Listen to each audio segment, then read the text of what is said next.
ಆಗ ಕಾಗೆ ರೂಪದಲ್ಲಿರುವ ಯಮರಾಜ ನೋಡಿ ಹೀಗಂತಾನೆ.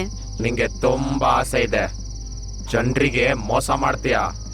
ಈಗ ನೋಡು ನಿನ್ ಜೊತೆ ಏನಾಗುತ್ತೆ ಅಂತ. ಕಾಗೆ ರೂಪದಲ್ಲಿರುವ ಯಮರಾಜ ಕಲ್ಲಿನ ಗದೆಯನ್ನು ಕತ್ತಲೇ ಇರೋ ತರ ಶಾಪ ನೀಡ್ತಾನೆ. ಗೂಬೆ ಮನೆಗೆ ಹೋಗಿ ಆ ಗದೆನ ತೆಗೆಯೋಕೆ ಪ್ರಯತ್ನ ಪಡುತ್ತೆ. ಆದ್ರೆ ಅದನ್ನ ತೆಗಿಯಕ್ಕಾಗಿಲ್ಲ. ಅದು ಅದನ್ನ ತೆಗೆಯೋದಕ್ಕೆ ಎಷ್ಟು ಪ್ರಯತ್ನ ಪಡುತ್ತೋ ಅದು ಅಷ್ಟು ದೊಡ್ಡದಾಗ್ಬಿಡ್ತಾ ಇತ್ತು. ಅದರಿಂದ ಅದು ತುಂಬಾನೇ ಬೇಜಾರಾಗಿತ್ತು. ಮಾರನೇ ದಿನ ಬೇರೆ ಪಕ್ಷಿಗಳು ಕೂಡ ಅದು ಕತ್ತಲಿರೋದನ್ನ ನೋಡಿ ಚುಡಾಯಿಸ್ತಿದ್ರು. ಮತ್ತೆ ನಿಮ್ಮೆ ಅಲ್ಲಿಗೆ ಬರುತ್ತೆ.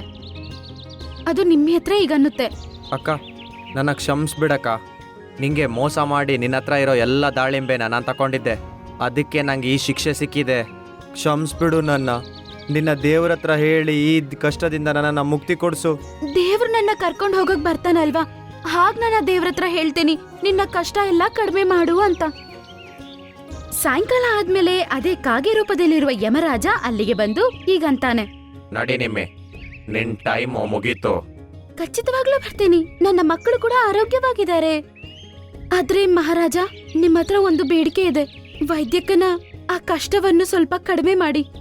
ಪಾಪ ಅವ್ರು ನನ್ನ ಮಕ್ಕಳಿಗೆ ಚಿಕಿತ್ಸೆ ನೀಡಿದವರು. ನಿಮ್ಮಿ, ನೀ ತುಂಬಾ ದಯಾಳು ಅಮ್ಮ. ನೀನ್ ಹೇಳಿದ್ದಕ್ಕೆ ಅಂತ ಅವನಿಗೆ ಆ ಶಿಕ್ಷೆಯಿಂದ ಮುಕ್ತಿ ಕೊಡ್ತೀನಿ. ಹುಲ್ಲುವಿನ ಗದ ಮಾಯ ಆಗ್ಬಿಡುತ್ತೆ ಮತ್ತು ನಿಮ್ಮಿ ಯಮರಾಜನ ಜೊತೆ ಹೋಗ್ಬಿಡುತ್ತೆ.